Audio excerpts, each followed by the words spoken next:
ونصلي نحمده ونصلي على رسوله الكريم اما بعد فاعوذ بالله من الشيطان الرجيم بسم الله الرحمن الرحيم رب اشرح لي صدري ويسر لي امري واحلل عقدة من لساني يفقهوا قولي۔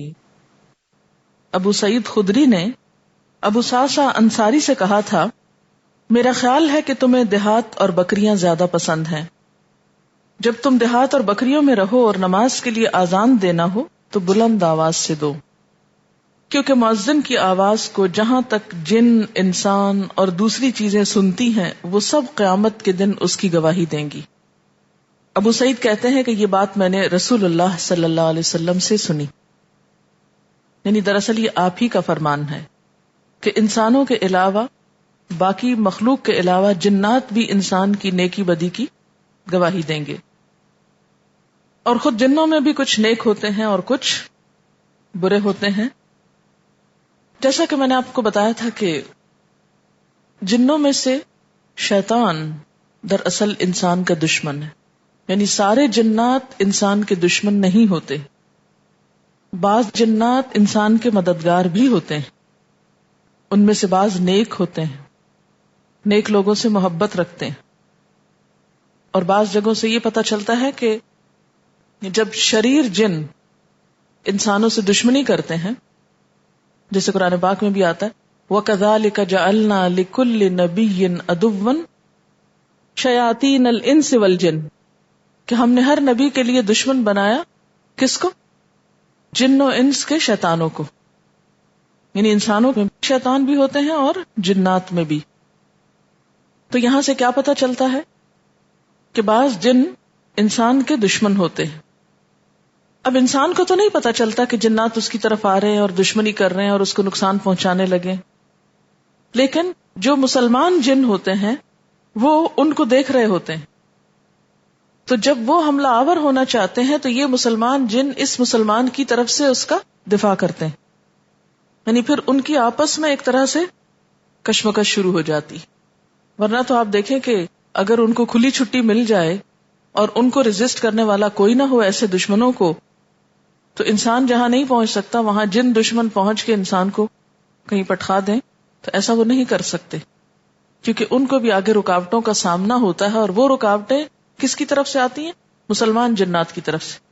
لیکن شیطان اور انسان کی دشمنی تو بہت پرانی ہے، اور یہ اس وقت سے ہے جب سے انسان پیدا ہوا۔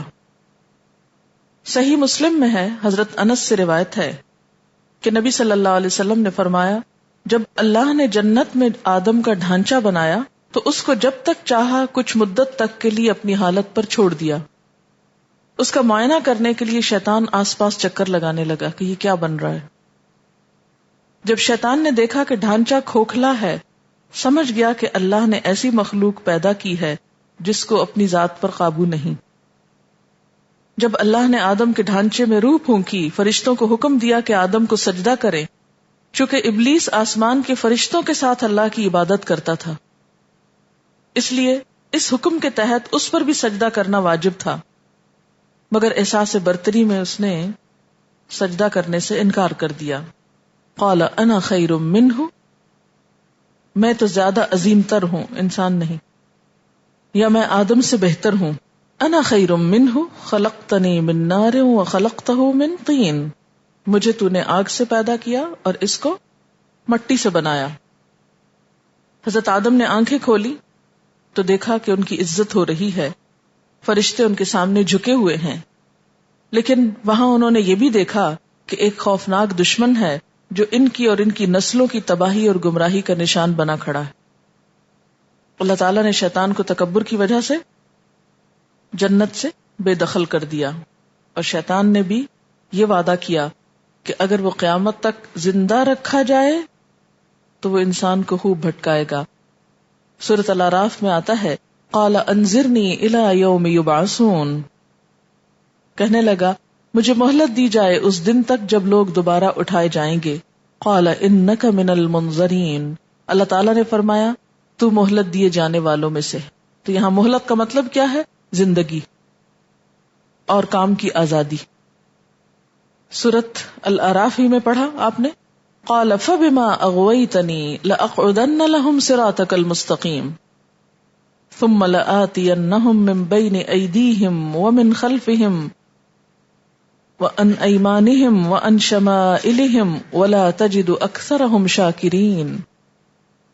بولا اچھا تو جس طرح تو نے مجھے گمراہی میں مبتلا کیا ہے میں بھی اب تیری سیدھی راہ پر ان انسانوں کی گھات میں لگا رہوں گا، آگے اور پیچھے دائیں اور بائیں ہر طرف سے ان کو گھیروں گا اور تو ان میں سے اکثر کو شکر گزار نہ پائے گا. تو شیطان کا یہ جملہ کیا بتاتا ہے کہ وہ ہر آن انسان کو غافل کرنے اور گمراہ کرنے کے لیے کوشاں ہے. اور اس کا طریقہ کیا ہے؟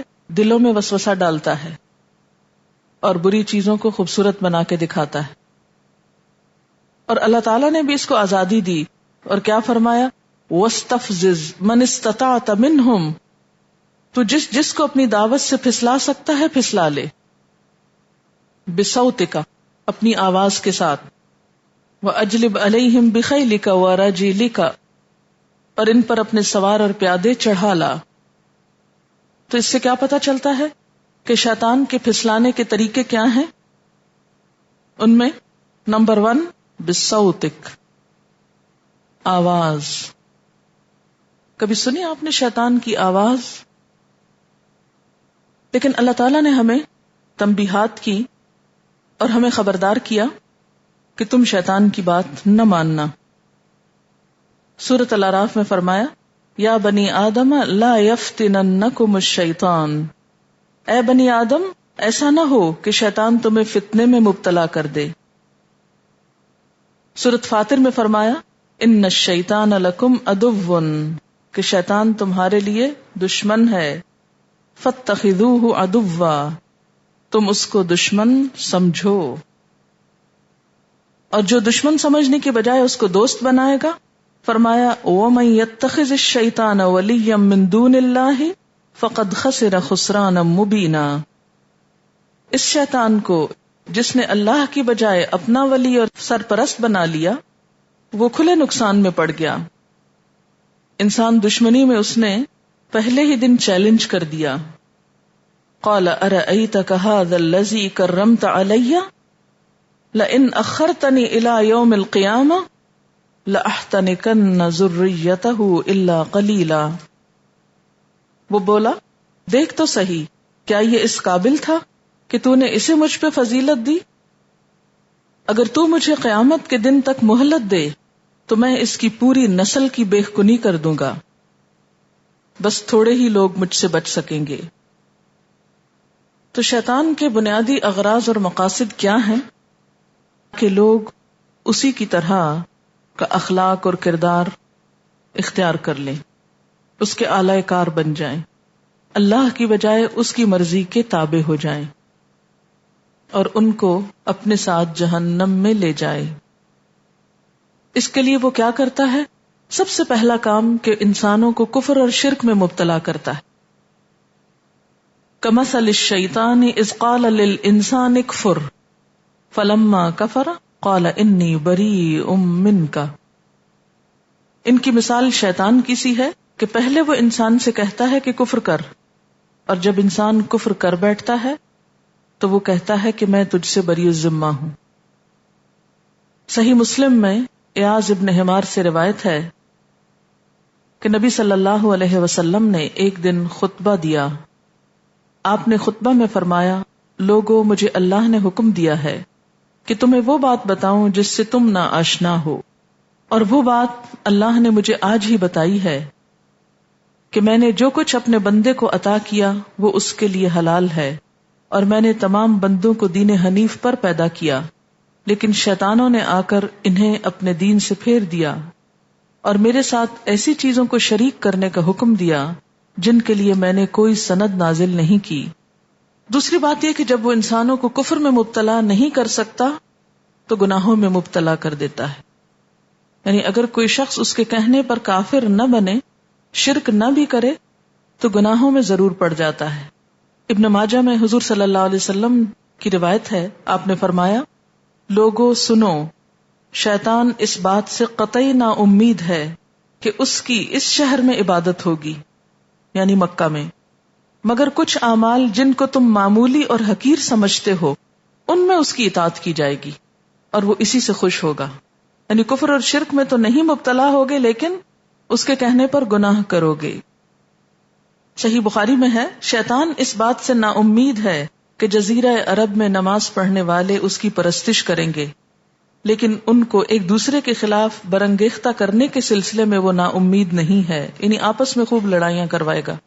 تو شیطان کا سب سے بڑا کام کیا ہے؟ گناہ میں مبتلا کرنے کا ہتھیار کیا ہے؟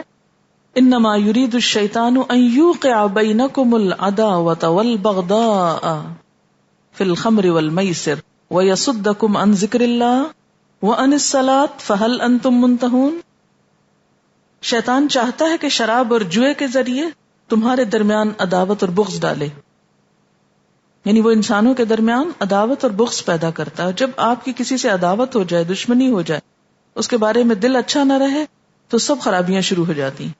نیت کی خرابی سے زبان کی خرابی شروع ہو جاتی ہے. جھوٹ، چغلی، غیبت، یہ سب حسد اور تکبر ہی کی وجہ سے انسان میں جنم لیتا ہے، اور پھر اس سے آگے بڑھ کر دوسروں پہ وار، اور آخر کار جنگ و جدل، پھر قتل و غارت. خمر اور میسر دو چیزیں اس کو اور زیادہ تیز کرتی ہیں. اور دوسرا کام شیطان کیا کرتا ہے؟ وَيَصُدَّكُمْ عَنْ ذِكْرِ اللَّهِ، اللہ کے ذکر سے روکتا ہے، یعنی انسان کو ایسے کاموں میں الجھا دیتا ہے جس سے وہ اللہ کے ذکر سے دور ہو جائیں، پھر اس کا راستہ آسان ہو جاتا ہے. وَعَنِ الصَّلَاةِ، اور نماز سے. فَهَلْ أَنْتُمْ مُنْتَهُونَ، کیا تم ان چیزوں سے باز رہو گے، یعنی خمر و میسر سے. پھر وہ ہر برے کام کا حکم دیتا ہے. انما یأمرکم بالسوء والفحشاء، برائی اور بے حیائی کا. وان تقولوا علی اللہ ما لا تعلمون، اور یہ کہ تم اللہ کے بارے میں وہ باتیں کہو جو تم جانتے نہیں. شیطان کس طرح بندوں کو اللہ کی اطاعت سے روکتا ہے؟ حدیث میں ہے، شیطان ابن آدم کی تمام راہوں میں بیٹھتا ہے، ہر کام میں آگے آتا ہے. چنانچہ اس کے اسلام کی راہ میں بیٹھتا ہے اور کہتا ہے، کیا تم اسلام کی خاطر اپنا اور اپنے باپ دادا کا دین چھوڑ دو گے؟ باپ دادا کا طریقہ چھوڑ دو گے؟ بندہ اس کی بات ٹھکرا کر اسلام قبول کر لیتا ہے، پھر وہ اس کی ہجرت کی راہ میں آ بیٹھتا ہے. کیا تم ہجرت کی خاطر اپنا وطن، اپنا ماحول چھوڑ دو گے؟ مہاجر کی مثال اس گھوڑے کی سی ہے جو لمبی رسی میں کھونٹے سے بندھا ہو. بندہ اس کی بات ٹھکرا کر ہجرت کے لیے چل پڑتا ہے، پھر وہ اس کے جہاد کے راستے میں بیٹھ جاتا ہے. جہاد کرو گے، اس میں تو نفس اور مال کی پریشانی ہے. اگر لڑائی ہوئی اور تم مار دیے گئے تو تمہاری بیوی دوسرے سے شادی کر لے گی اور تمہاری دولت بھی دوسروں کے ہاتھ چلی جائے گی. بندہ اس کی بات ٹھکرا کر جہاد کے لیے نکل جاتا ہے. جو شخص ایسا کرے گا اس کو جنت میں داخل کرنا اللہ پر واجب ہے. اگر اس کا قتل ہو تو اللہ پر واجب ہو جاتا ہے کہ اس کو جنت میں داخل کرے. اگر وہ ڈوب جائے تو اللہ پہ واجب ہو جاتا ہے کہ اس کو جنت میں داخل کرے. اگر اس کا جانور اس کی گردن توڑ دے، یعنی سواری سے گر پڑے، ایکسیڈنٹ ہو جائے، تو اللہ پر واجب ہو جاتا ہے کہ اس کو جنت میں داخل کر دے. اس کو مسند احمد میں اور نسائی میں روایت کیا گیا ہے صحیح سند کے ساتھ. تو یہ چند مثالیں دی گئیں کہ کس طرح ایمان سے، ہجرت سے اور جہاد سے شیطان انسان کو روکتا ہے. طریقہ کیا ہے؟ کہ اس کو پریشان کرتا ہے کہ دیکھو جب تم اللہ کے راستے میں جاؤ گے تو تمہاری چیزوں کا کیا ہوگا، تمہارے گھر کا کیا ہوگا، تمہاری روایات کا کیا ہوگا، تمہارے باپ دادا کے دین کا کیا ہوگا. اور انسان غمگین ہو جاتا ہے اور بسا اوقات اس کی مان کر انہی چیزوں کے ساتھ چمٹا رہتا ہے اور دین کا واضح حکم پڑھ کر بھی تبدیل نہیں ہوتا. اسی طرح اس کا بہکانا یوں بھی ہوتا ہے کہ وہ عبادات کو خراب کر دیتا ہے. یعنی انسان جہاد اور ہجرت کے لیے نکل تو آئے لیکن پوری طرح اس سے فائدہ نہ اٹھا سکے. اگر شیطان لوگوں کو اطاعت اور فرما برداری سے روک نہ سکے تو اطاعت کو خراب کرنے کی کوشش کرتا ہے تاکہ لوگ اس کو کر کے بھی اجر اور ثواب سے محروم رہ جائیں. ایک صحابی نبی صلی اللہ علیہ وسلم کے پاس تشریف لائے اور کہا، نماز خراب کرنے کے لیے شیطان میرے اور نماز کے درمیان حائل ہو جاتا ہے. اور میرے خیال میں یہ مسئلہ صرف ان صحابی کا نہیں تھا، ہم سب کا بھی ہے. وہ ہماری نمازوں کو صحیح خشوع و خضوع کے ساتھ ادا نہیں کرنے دیتا. آپ نے فرمایا یہ شیطان ہے جس کو خنزب کہا جاتا ہے، خ نون ز بے خنزب. اگر تمہیں اس کا احساس ہو تو اس سے اللہ کی پناہ مانگو اور بائیں جانب 3 مرتبہ تھتکار دو. کیسے؟ یعنی پڑھتے پڑھتے نماز اگر بہت زیادہ انٹرپشن ہو رہی ہو تو یعنی یہ نہیں کہ تھوکے پھینکنا شروع کر دیں. بہت تھتکارنے کا مطلب ہوتا ہے ایسے. صحابی کہتے ہیں میں نے ایسا کیا تو اللہ تعالیٰ نے یہ چیز ختم کر دی، یعنی یہ نسخہ کارگر ہوا. صحیح مسلم میں یہ حدیث پائی جاتی. اور یہ کس طرح ہوتا ہے؟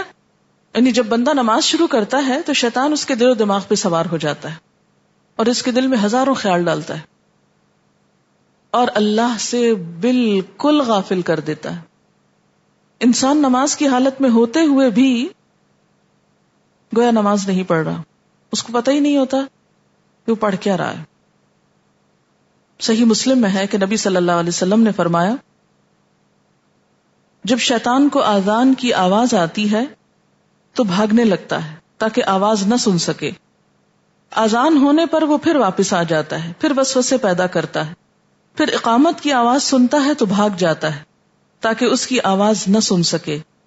اقامت ختم ہونے پر وہ واپس ہو جاتا ہے اور پھر سے وسوسے پیدا کرنا شروع کر دیتا ہے. ایک روایت میں ہے جب اقامت ختم ہوتی ہے تو آتا ہے اور انسان اور اس کے نفس کے درمیان حائل ہو جاتا ہے اور اس سے کہتا ہے فلاں بات یاد کرو، فلاں چیز یاد کرو. اس کو ایسی باتیں یاد دلاتا ہے جو پہلے یاد نہیں ہوتی اور اس میں الجھ کر آدمی کو یاد ہی نہیں رہتا کہ اس نے کتنی رکعتیں پڑھی تھی. یہ جو رکعتوں کا بھولنا ہے یہ بھی دراصل شیطان کی ڈالی ہوئی خرابی ہوتی ہے. ہم اکثر سوچتے ہیں نا اچھا بھلا کب آیا تھا میرے پاس شیطان؟ نہیں، مجھ پہ تو نہیں آ سکتا، شیطان مجھے نہیں کچھ کہہ سکتا. تو یہ ایک ٹیسٹ ہے کہ اگر نماز میں سب کچھ یاد ہو مگر اللہ یاد نہ آئے اور اتنے غافل ہوں کہ رکعتیں بھی بھول جائیں تو پھر کیا ہے؟ یہ اسی کا حملہ ہے. اسی طرح رحمان کی ہر مخالفت شیطان کی اطاعت ہے، یعنی اللہ کی نافرمانی دراصل شیطان کی فرمانبرداری ہے. سورۃ النساء میں آتا ہے ان يدعون من دونه الا اناثا وان يدعون الا شیطانا مریدا لعنه اللہ وقال لأتخذن من عبادك نصیبا مفروضا. وہ اللہ کو چھوڑ کر دیویوں کو معبود بناتے ہیں اور وہ اس باغی شیطان کو معبود بناتے ہیں جس کو اللہ نے لعنت زدہ کیا ہے. وہ اس شیطان کی عبادت کر رہے ہیں جس نے اللہ سے کہا تھا کہ میں تیرے بندوں میں سے ایک مقرر حصہ لے کر رہوں گا. بسا اوقات شیطان جسمانی اور ذہنی اذیت دیتا ہے، یعنی جس طرح شیطان یہ چاہتا نا کہ شرک اور کفر میں انسان کو مبتلا کر کے گمراہ کر دے، اسی طرح جسمانی اور ذہنی طور پر پریشان کرتا ہے. اس کی چند مثالیں: نبی صلی اللہ علیہ وسلم پر حملہ. ایک روایت آتی ہے، آگے تفصیل سے آئے گی، جس میں یہ پتہ چلتا ہے کہ شیطان نے حضور صلی اللہ علیہ وسلم پر حملہ کیا اور آپ کے چہرے اطہر پر پھینکنے کے لیے آگ کا شعلہ لایا. اسی طرح شیطانی خواب. شیطان کو یہ قدرت حاصل ہے کہ جس طرح وہ جاگتے میں انسان کے دل میں وسوسے ڈالتا ہے، اسی طرح سوتے وقت بھی اس کو پریشان کن خواب دکھاتا ہے. نبی صلی اللہ علیہ وسلم نے بتایا کہ انسان نیند کی حالت میں جو خواب دیکھتا ہے وہ 3 قسم کے ہوتے ہیں. ایک رحمانی یعنی اللہ کی طرف سے، دوسرا شیطانی جو انسان کو رنجیدہ کرنے کے لیے شیطان کی طرف سے ہوتے ہیں، اور تیسرا نفسانی جس میں انسان اپنے آپ سے گفتگو کرتا ہے. صحیح بخاری میں ہے کہ اگر کوئی شخص ایسا خواب دیکھے جو اس کو پسند ہو تو وہ اللہ کی طرف سے ہے. اسے چاہیے کہ اس پر اللہ کا شکر ادا کرے، یعنی اچھا خواب جس میں کوئی خوشخبری ہو، کوئی اچھی امید کی بات ہو، اور خواب لوگوں سے بیان کرے، اللہ یہ کہ حسد کا اندیشہ ہو جیسے حضرت یوسف کو منع کیا گیا تھا. اور اگر کوئی ناپسندیدہ خواب دیکھے تو وہ شیطان کی طرف سے ہے. اسے چاہیے کہ اللہ کی پناہ مانگے اور خواب کسی سے بیان نہ کرے کیونکہ اس سے کوئی نقصان نہیں پہنچتا. اسی طرح گھروں میں آتش زدگی، آگ لگنا، یہ کام شیطان بعض جانوروں کے ذریعے بھی کرواتا ہے. سنن نبی داؤد میں ہے کہ نبی صلی اللہ علیہ وسلم نے فرمایا جب تم لوگ سونے لگو تو چراغ بجھا دو، کیونکہ شیطان اس طرح کے حیوانوں چوہوں کو ایسی چیزوں کی طرف لاتا ہے جس سے تمہارے مکانوں میں آگ لگ جائے. یہ پرانے زمانے میں جیسے لیمپ وغیرہ ہوتے تھے نا جو بتی سے جلتے ہیں، تو وہ چوہا بعض اوقات کیا کرتا تھا کہ تیل سے وہ بتی نکال کے لے بھاگتا اور وہ آگ لگی ہوئی ہوتی اور وہ جہاں جہاں گزرتا وہاں آگ لگ جاتی. موت کے وقت شیطان کا جھنجھوڑنا. نبی صلی اللہ علیہ وسلم یہ دعا مانگا کرتے تھے، اللہم انی اعوذ بک من التردی والہدم والغرق والحرق واعوذ بک ان یتخبطنی الشیطان عند الموت واعوذ بک ان اموت فی سبیلک مدبرا واعوذ بک من الموت لدیغا. اے اللہ میں تیری پناہ چاہتا ہوں گر کر ہلاک ہونے، عمارت میں دبنے، ڈوبنے اور جلنے سے، اور پناہ چاہتا ہوں موت کے وقت شیطان کے جھنجھوڑنے سے، اور اس بات سے کہ میں تیری راہ میں پشت دکھا کر مروں، اور پناہ چاہتا ہوں کسی جانور کے ڈسنے سے میری موت ہو. یعنی اس بات سے تیری پناہ چاہتا ہوں کہ کسی جانور کے ڈسنے سے میری موت ہو. پیدائش کے وقت بچے کو شیطان کا تکلیف دینا. نبی صلی اللہ علیہ وسلم فرماتے ہیں ہر انسان کو جب اس کی ماں جنتی ہے شیطان تکلیف دیتا ہے، مگر مریم اور اس کا بیٹا اس سے محفوظ ہے، کیونکہ ان کی والدہ نے کہا تھا نا انی اعیذھا بک وذریتھا من الشیطان الرجیم. بخاری میں ہے شیطان ہر بنی آدم کو اس کی پیدائش کے وقت تکلیف دیتا ہے جس سے بچہ چیخ اٹھتا ہے، مگر مریم اور اس کا بیٹا اس سے محفوظ ہے. حضرت مریم علیہ السلام اور ان کے بیٹے کو شیطان سے محفوظ رکھنے کی وجہ وہ دعا ہے جس کا ترجمہ ہے میں اسے اور اس کی آئندہ نسل کو شیطان مردود کے فتنے سے تیری پناہ میں دیتی ہوں. اسی طرح طاعون کی بیماری کے بارے میں بھی کہا گیا کہ اس میں بھی جن انوالو ہوتے ہیں. نبی صلی اللہ علیہ وسلم نے فرمایا میری امت کا خاتمہ میدان جہاد کے نیزوں اور طاعون کی بیماری سے ہوگا جو جنوں کے کچوکے کا نتیجہ ہے، دونوں حالتوں میں شہادت نصیب ہوگی. اور آج کل کینسر کے بارے میں بھی بعض علماء کا یہ خیال ہے کہ اس میں بھی اس قسم کی چیز ہے، اسی لیے کئی لوگ کینسر کا علاج روحانی طور پر بھی کرتے ہیں، کچھ آیات وغیرہ پڑھنے کو دیتی. آیات شفا کے بارے میں بھی کسی کا تجربہ تھا جنہوں نے مجھے یہ دی تھی لا کر، یہ خود ان کا ذاتی اس مریض سے وہ ملاقات کی ہوئی تھی اور ان کو عیادت کرتی رہی یا تیمارداری کرتی رہی. بہت شدید بیماری میں جب یہ پڑھنا شروع کیا تو آہستہ آہستہ ریکور کیا.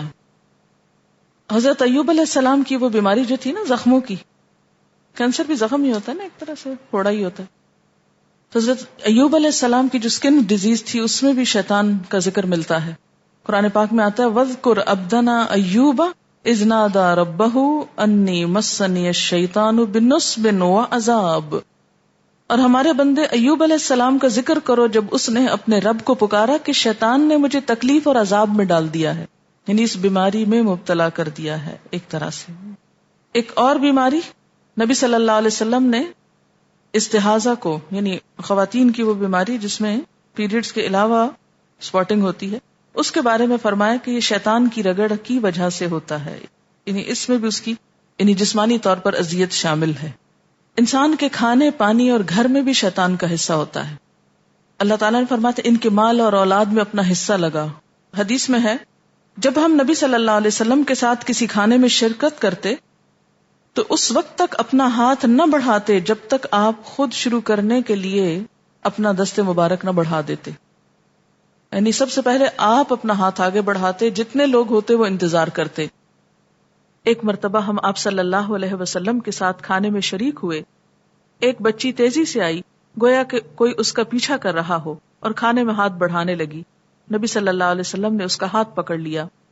پھر ایک دیہاتی اسی کیفیت کے ساتھ بھاگتا بھاگتا آیا، آپ نے اس کا ہاتھ بھی پکڑ لیا. آپ نے فرمایا کھانے کے وقت بسم اللہ نہ کہا جائے تو شیطان اس کھانے کو حلال سمجھتا ہے. شیطان کھانا حلال کرنے کے لیے اس بچی کو ساتھ لایا تھا. میں نے اس کا ہاتھ پکڑ لیا اور پھر اس دیہاتی کو لے کر آیا اور اس کے ذریعے سے حلال کرنے لگا، یعنی اپنے لیے حصہ نکالتا تھا. میں نے اس کا بھی ہاتھ پکڑ لیا. قسم ہے اس ذات کی جس کے قبضے میں میری جان ہے، اس شیطان کا ہاتھ بچی کے ہاتھ کے ساتھ میرے ہاتھ میں ہے. اچھا آپ نے دیکھا ہوگا کہ بعض اوقات آپ کھانا لگاتے ہیں اور اچانک بچے ہاتھ مار کے کوئی نہ کوئی سیلڈ یا کوئی چیز اٹھا لیتے ہیں. یعنی وہ جو اوپننگ ہوتی ہے کھانے کی، کبھی غور کریں کہ وہ کس چیز کے ساتھ ہوتی ہے. گھر میں جب کھانے کی اوپننگ ہوتی ہے، اوپننگ سے مراد یہ کہ کھانا لگا لیا، انتظار کر رہے ہیں وہ بھی آ جائے وہ بھی آ جائے پھر کھاتے ہیں، تو عموماً فارمل طریقے سے نہیں ہوتی، انفارمل کوئی نہ کوئی گھر کا ممبر وہاں سے اٹھا کے کچھ نہ کچھ انتظار کرنے میں کھانے لگتا، اور عموماً یہ بسم اللہ پڑھے بغیر ہی شروع ہو جاتا ہے. اور بچوں کو تو آپ نوٹس کیجئے کہ ویسے کھانا کھائیں یا نہ کھائیں لیکن ایک دم ہاتھ ماریں گے. چھوٹے سے چھوٹے بچے کو آپ دیکھیے ایک دم ہاتھ مارتے. نبی صلی اللہ علیہ وسلم نے ہمیں اپنے مال کو شیطان سے محفوظ کرنے کا حکم دیا، اور اس کا طریقہ کیا بتایا پیچھے آپ پڑھ چکے ہیں کہ اللہ کا نام لے کر دروازہ بند کیا جائے، برتنوں پر کوئی چیز ڈھانپ دی جائے، اس سے چیزیں شیطان کی دست برد سے دور ہو جاتی. نبی صلی اللہ علیہ وسلم نے فرمایا اللہ کا نام لے کر دروازہ بند کرو، شیطان بند دروازہ نہیں کھول سکتا. مشکیزے کا منہ بند کرو اور اس پر اللہ کا نام لو، یعنی پانی کا برتن ڈھکنے کے لیے. برتن ڈھانپ دو، جیسے کوئی کھانا فوڈ کوئی بھی چیز پڑی ہے تو اس کو ڈھانپ دو، حتیٰ کہ پینے کا پانی بھی ہو تو اس کو بھی ڈھانک دینا چاہیے. اور اللہ کا نام لو اور چراغ بجھا دو. تو ہم عموماً کیا کہتے ہیں کہ گرد و غبار ہوگی، جرمز ہوں گے. شیطان گندی جگہوں پر آتا ہے نا، تو جب گرد و غبار میں گندگی آتی تو اس کا بھی ساتھ اثر شامل ہو جاتا ہے. نبی صلی اللہ علیہ وسلم نے یہ بھی فرمایا جو بائیں ہاتھ سے کھاتا ہے اس کے ساتھ شیطان کھاتا ہے، جو بائیں ہاتھ سے پیتا ہے اس کے ساتھ شیطان پیتا ہے. عموماً ہم لوگ کھانا تو دائیں ہاتھ سے پھر بھی کھا ہی لیتے ہیں، لیکن پانی اس لیے بھی بائیں ہاتھ سے پی لیتے ہیں کہ ہاتھ دایاں گندا ہے تو گلاس گندا ہو جائے گا، تو یہ عذر تلاش کر کے ہم بائیں ہاتھ استعمال کر لیتے ہیں. مسند احمد میں ابو ہریرہ سے مروی ہے کہ نبی صلی اللہ علیہ وسلم نے ایک آدمی کو کھڑے ہو کر پانی پیتے ہوئے دیکھا. آپ نے اس سے فرمایا قے کرو. اس نے کہا کیوں؟ آپ نے فرمایا کیا تمہیں یہ پسند ہے کہ بلی تمہارے ساتھ پیے؟ اس نے کہا نہیں. آپ نے فرمایا بلی سے بدتر چیز شیطان نے تمہارے ساتھ پیا ہے. یعنی اگر تم یہ نہیں چاہتے کہ تم جو پی رہے ہو اس میں بلی کا منہ بھی ہو، جب تم کھڑے ہو کر پیتے ہو تو وہ شیطان شریک ہوتا ہے اس پینے میں، اور وہ بلی سے بھی بدتر چیز ہے. اچھا، یہ چھوٹی چھوٹی چیزیں ہماری عام روزمرہ زندگی کا حصہ بن گئی ہیں نا. ابھی بات یہ ہو رہی تھی نا کہ شیطان کا تسلط ہم پر کس کس طرح سے ہے. یہ ابھی آیت آپ پڑھیں گے مزید، اس میں ریفر بیک کروں گی کہ اللہ تعالیٰ نے اس کو چھٹی دی تھی، کھل دی تھی کہ جا ان کے مال میں شریک ہو جا، ان کے کھانے پینے میں ایک طرح سے شریک ہو جا. تو وہ کب ہوتا ہے؟ اگر بائیں ہاتھ سے کھایا جائے، کھڑے ہو کر کھایا جائے اور بسم اللہ کے بغیر کھایا جائے. ہم میں سے کتنے لوگ ہیں جو اس کا اہتمام کرتے ہوں، اس کی احتیاط کرتے ہیں؟ ہم کہتے لو یہ تو اولڈ فیشنڈ ہے، یہ تو ریجیڈیٹی ہے، اب اتنی بھی کیا بات ہوئی. اور کئی لوگ تو بس چلتے پھرتے کھاتے رہتے ہیں نا، پلیٹ لی، ادھر سے ڈالا، ایک منہ میں ڈالا، ایک پلیٹ میں ڈالا، پھر آگے ٹرائی کیا. نبی صلی اللہ علیہ وسلم نے فرمایا جب آدمی اپنے گھر میں آئے اور گھر میں داخل ہوتے وقت نیز کھانا کھاتے وقت اللہ کا نام لے تو شیطان اپنی ذریت اولاد سے کہتا ہے اس گھر میں نہ تمہارے لیے رات کی جگہ ہے نہ شام کا کھانا. اگر گھر میں داخل ہوتے وقت آدمی اللہ کا نام نہیں لیتا تو شیطان اپنی ذریت سے کہتا ہے اس گھر میں تمہیں رات کی جگہ بھی مل گئی اور رات کا کھانا بھی مل جائے گا. پھر شیطان کا تسلط اور کہاں ہوتا ہے؟ شوہر اور بیوی کے تعلقات خراب کرنے میں. شیطان کا عمومی طور پر ہتھیار کیا ہے کہ لوگوں کے تعلقات خراب کیے جائیں، انسان حقوق العباد ادا نہ کر سکیں. آپ کو تو معلوم ہے نا کہ حقوق اللہ تو پھر بھی معاف ہو جائیں گے لیکن حقوق العباد نہیں ہوگے. تو شیطان یہیں پہ وار ڈالتا ہے کہ انسان انسانوں سے غافل ہو جائیں، بد اخلاق ہو جائیں. بہت سے لوگ جو بہت لمبی لمبی نمازیں پڑھتے ہیں اور ماتھوں پہ محرابیں بھی ہیں، گفتگو کرتے ہوئے احتیاط نہیں برتتے، دوسروں کو زبان سے اذیت اس کی پرواہ نہیں کرتے. تو یہ دراصل ان پر شیطان مسلط ہوتا ہے. وآخر دعوانا ان الحمد للہ رب العالمین.